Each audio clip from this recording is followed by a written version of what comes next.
Now, the Mau Forest Complex used to be a tightly knit green and lush canopy stretching across 5 counties. It encompasses 22 forest blocks, and from it flows several rivers supporting life in surrounding counties and beyond. While the effects of the life-sustaining forest travel all the way to the vast wildlife-rich Serengeti Plains in Tanzania, where the mighty Mara River flows. But now, the Mau is at the center of a heated debate among political leaders as the country tries to find ways to save the complex, which continues to be degraded by human encroachment. Farming activities and human settlements started eating away the edges of the forest, creating large clearances whose effect on the ecosystem began to show. While the forest settlement issue that has persisted for 4 decades now has become a sore thumb in the nation's collective conscience. Our team visited the Mau to establish exactly where the problem began, what the current situation is, and what future lies ahead for this crucial water catchment area. Zainab Ismail now reports on the Mau tragedy. The sunless sky covers the woods over the treetops, creating a harmonious canopy on the land. The thick forest, tranquil, as if it has been keeping a secret hidden deep within itself. The ridges standing silently in the background, a brooding, majestic presence. This is the Mau Complex, the largest closed canopy forest ecosystem in Kenya and one of the 5 major water towers whose survival now hangs in the balance.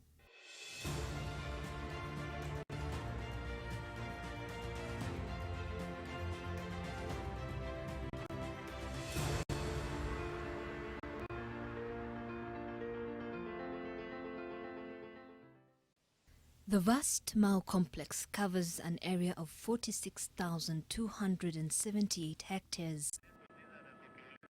But at the heart of the complex lies the Maasai Mau block, the most integral of the 22 blocks that form the complex. For decades now, it has been at the center of a long protracted political, socio-economic and ecological battle. Today, the contrast between the trust land and the gazetted forest is startling. Farming activity, barren land and fallen trees is the new reality. Our journey to the Maasai Mau forest was emotionally draining. On one hand was the cry of the inhabitants who claim ownership over the land, but on the other hand stood a forest that is choking from the encroachment and human activity that is slowly killing it. This part of the Maasai Mau, Christian Sierra Leone, has been a hotbed of evictions for years. Its name was established following the return of a Kenyan soldier who was on a peacekeeping mission in the West African nation of Sierra Leone and in Bosnia. Nilikuwa nimeenda UN mission. Wakati nilipotoka huko, nilikuwa na ile pesa nilipata huko. Nikakuja, nikastahili, nikanunua shamba na plot. Nikajenga sasa, mahali mnaona hapa ni hii building zote ni yangu paka pale. 76-year-old Kones named his first business structure a posho mill, Sierra Leone, in memory of his service there. And with the influx of people over the years, the area automatically assimilated the name, hence Sierra Leone. But it has not been a smooth stay ever since his return. Vitu ilikuwa hapa, iko garage ilikuwa hapa, iko parking ya nini, iko gorofa ilikuwa hapa, hardware, iko mahali ya electronic accessories, nilikuwa nimeweka kila kitu. Zote ilisha, nikakuwa nil. The community here lives in caution. At the sight of strangers or visitors, the inhabitants here quickly gather to find out why we are here. Always wary, ever since the government gave them a 60-day notice to vacate the area. Kwa hiyo juzi tunashangaa tunaanza kuambiwa tutatoka sehemu hii. na tunashangaa tutatoka tuende upande gani. Hatujui penye tunaenda, tunajua hapa ndio nyumbani. The children, who seem oblivious of the fate that hangs over their heads, move about. But they also notice that there is an uneasy calm among the adults. We bump into 32-year-old Gladys Rono, a mother of 7 near Sierra Leone. She has been trekking for hours alongside 4 of her youngest children. She had gone to sought refuge in Bondet village following the government's directive. But today, she is making her way back to the place she called home in Subtet village inside the forest to allow her second-born take part in her Kenya Certificate of Primary Education examinations. We were told to go back home so that our children can finish their education and take part in the exam, and that's why we're going back. She tells us she is fully aware of the developments of the Mau resettlement debate, and she constantly lives in the fear of the hour that she will be asked to pack up and leave for good. We're asking the government to allow us to continue staying on our land so that we don't suffer all the time. It is the cry of most of the squatters here, who now take life one day at a time, waiting for the moment their stay in this protected land shall come to an end. On our second day here, we encounter a troubling incident. We're informed a search is ongoing for an 8-year-old boy who is feared to have drowned in the Amalo tributary of the Mara River the previous night. We follow this 4-kilometer stretch to the river downstream where the family had gathered. By the time we arrived, the local rescuers had just retrieved the body from deep in the belly of the river.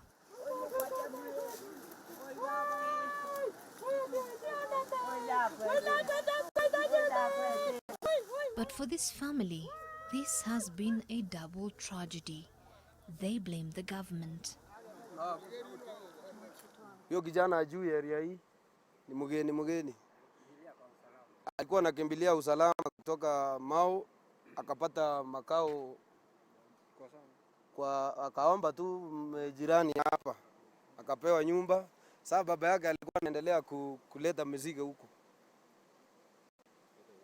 Hata saa hii baba yake anakuja na mzigo, anaendelea na mzigo kubeba. Kufika na mzigo anaambiwa kijana ameingia kwa maji. The pain in his father's eyes is evident. All they hope for now is mercy. After we left, we were informed that the Class 2 boy was buried next to the river. But the crisis facing the Masai Mau forest did not just begin today. The encroachment on the forest block dates back to the 1970s when the government declared 3 adjudication sections in the north of Olposimoru and Masai Mau forest. Sisian under the Ilmotiok adjudication section, Nkaroni, Enosokon and Enakishomi under the Olulunga adjudication section, and Rayo Group Ranch and Ankoben. Nilifanya kazi kama chief mpaka mwaka wa 2007. Kawa moja ya members wa task force ile iliundwa na former Prime Minister Raila Odinga kuangalia maneno ya Mau. Mashamba wakati ya education kulikuwa na wanakamati ambao serikali aliunda ya kusimamia uandikishaji ya mashamba katika wilaya ya Narok. Hiyo kamati kulikuwa na wazee 25. Hao wazee 25, nusu ilikuwa Masai na nusu ilikuwa Kalenjin. Sasa hawa wazee ndio walitangulia kupeana mashamba. Na hawakuwa wakitembea na surveyors. Walikuwa anaenda kuambia kila group, shamba yenu inaanzia kwa hii ridge, hii ponde, na mwisho yenu ni ponde fulani. Inaanzia mahali hakuna ponde ile yanaweza kuonyesha.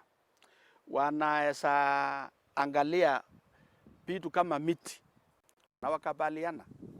Hiyo ndio sababu hiyo mipaka iliwekwa na akapewa okay kufanya subdivision, title ikatolewa.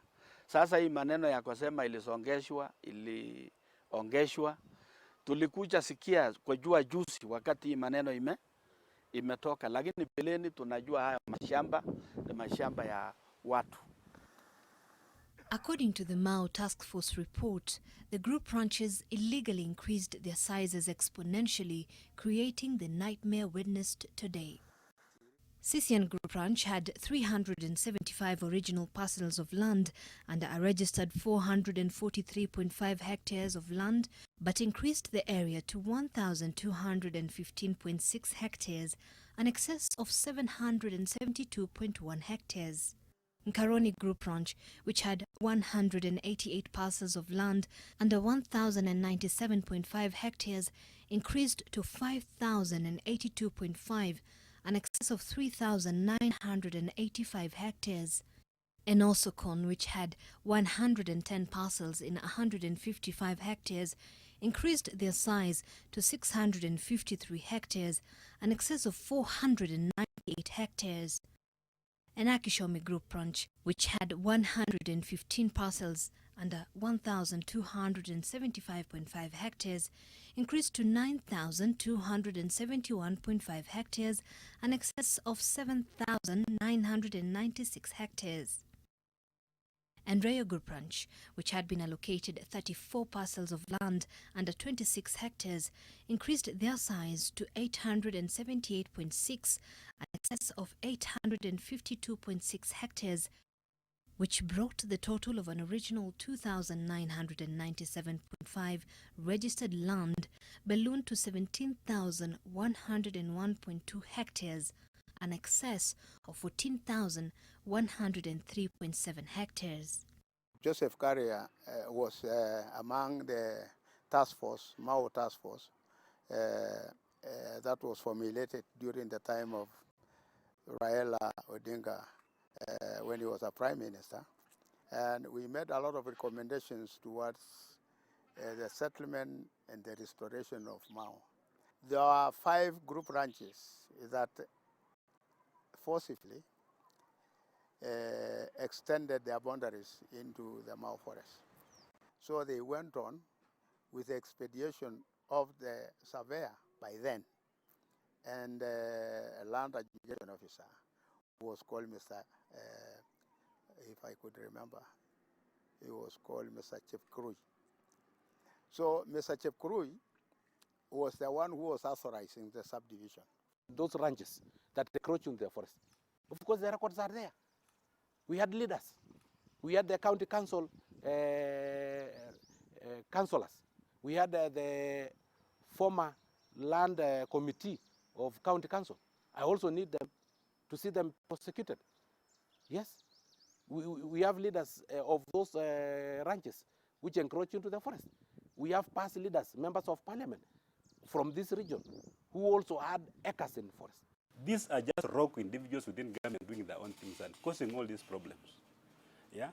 And it's not possible for a small man in this republic to cost land with balloon in the government forest, have it surveyed, and title this issued. These are big people who do this. The sale of the ballooned areas to third parties then took place, and some of the settlers were issued with title deeds. This was the biggest undoing of the officers in charge back then. Look at this. This one's a green card. Somebody just rubs, then he changes the carriage. So instead of subdividing this, they subdivide this, and they create new numbers.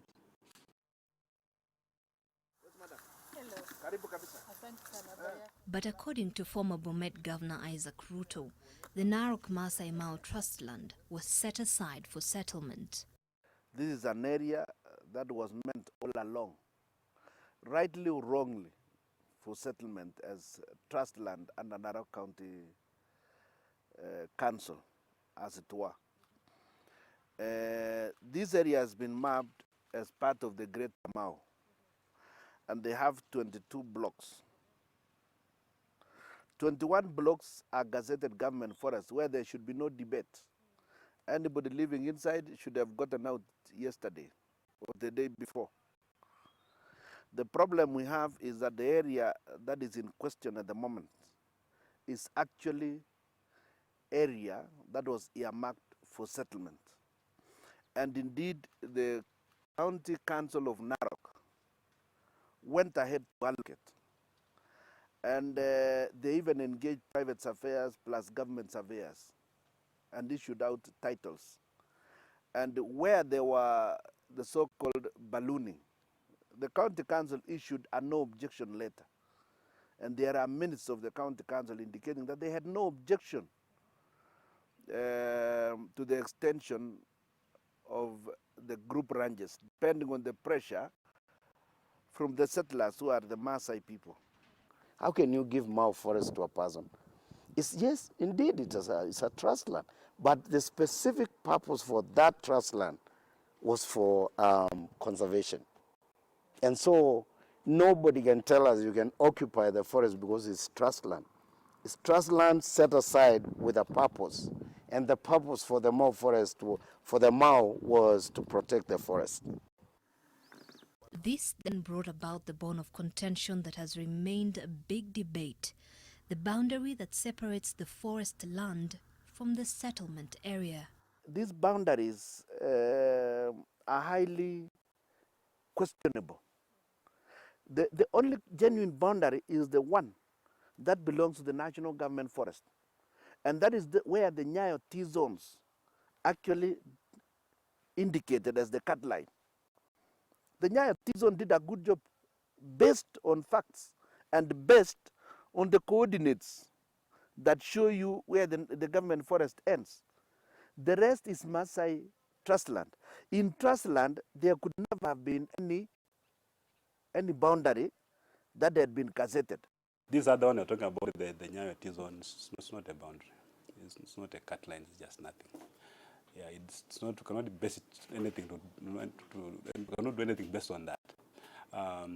Because a little background is that before 2015, there were people who moved from that area we're calling status quo area, that's Sierra Leone area, and moved into Olposmoro forest. Olposmoro is a national government forest, gazetted. But the Kenya Forest Service moved them out. KFS were basically only interested in the gazetted forest. So they moved these people out of Olposmoro forest. When they came back without the Maasai Mara forest, they told them that this is now the boundary. So they showed them the boundary where the jurisdiction ends. And that's the place where the tea has been planted.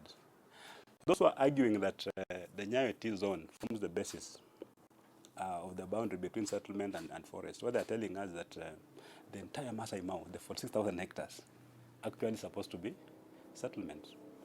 But that's the position really, when you go to the ground. It's not. I think we should just stick with the original boundary, which was set by the Olentutu Commission, which is the one that we know to be the legitimate boundary. All these others are just like patching up, a torn piece of cloth. In 1986, a boundary commission chaired by the late Paramount Chief Lerionka Olentutu was established to review the Maasai Mara forest block boundaries. The commission identified and demarcated a new forest perimeter boundary by recommending that a total of 5 ranches be reclaimed. Then came the Commission of Inquiry into the illegal and irregular allocation of public land, known as the Ndungu Land Commission, formed in 2004. The commission established that most excisions in forest lands were done without technical considerations of social, economic and ecological implications, among many other recommendations. Then in 2008, former Prime Minister Raila Odinga set up another task force to investigate the causes of the ongoing destruction of the Mau complex. The concrete actions that we will take to restore the Mau forests will be formulated by the task force that I'm inaugurating today. The task force noted that most, if not all, the acquisitions of land in the area were illegal and recommended that all settlers be evicted from the Mau complex as soon as possible. Parliament adopted that report.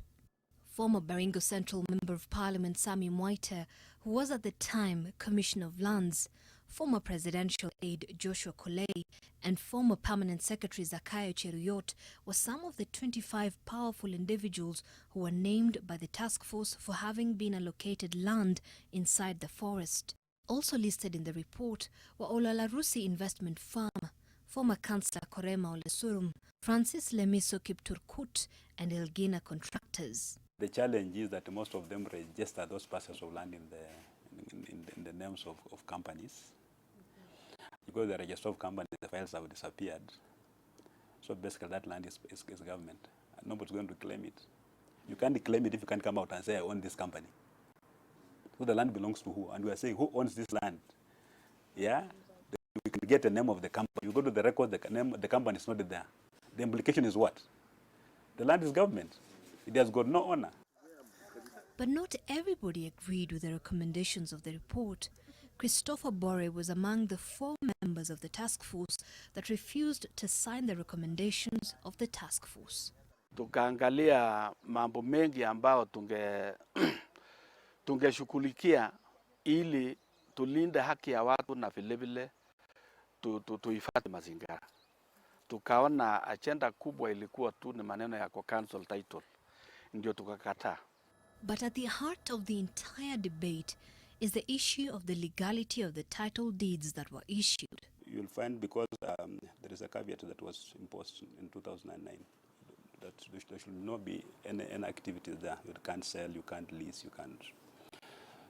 But people have been still selling. So you'll find somebody comes out with this title deed. Those who have title deeds, they have those documents. He'll come and sell you land, 5 acres, but because he cannot take to the land board, he gives you a copy of his own title. Then tells you when the caveat is lifted, nitaukatia kwa hii. So that those people are carrying. So you find one person, one title deed is carrying so many people.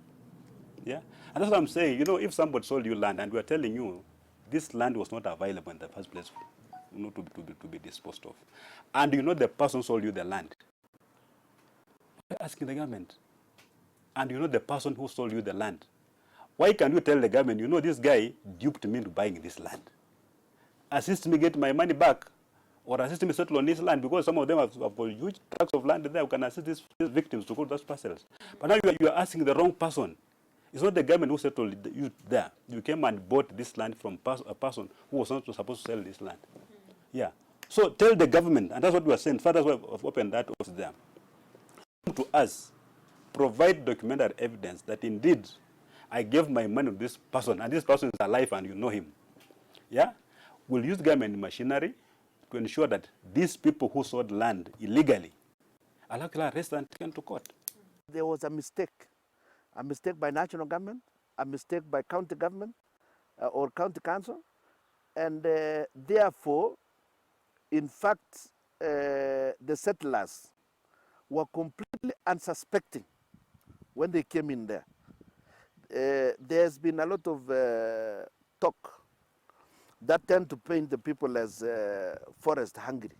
Is it possible that people will settle in an area through rogue officials, meaning the national government is not aware, meaning the president is not aware, meaning the minister is not aware, meaning the security system, the security apparatus is simply not aware? Is that possible? There were land boards that issued the titles. There are a lot of people who own land there and they don't want to be known that they own land there. And so the people who are sold land, I don't know whether to call it genuinely because there is no genuine about that transaction. But people who bought land from whoever sold them the land and are able to identify those people can be established who they are and how many people were sold land by who. But you'll see a lot of those pieces of lands, nobody will ever claim them, ever. Because some of them are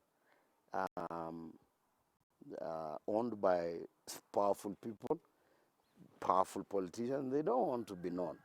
I know people like Isaac Ruto, the man who is cycling in the forest. He bought all the neighbors' land and brought those people from his neighborhood and planted them in the forest. Let me tell you, I do not own a single acre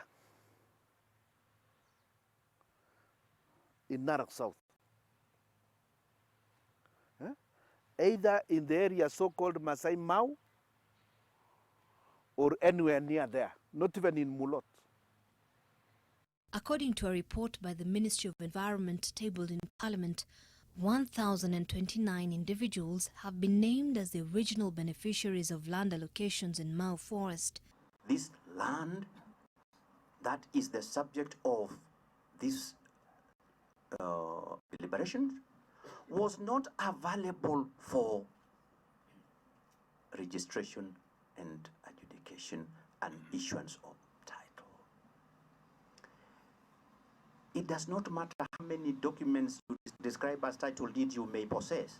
In law, they are of no legal effect and consequence.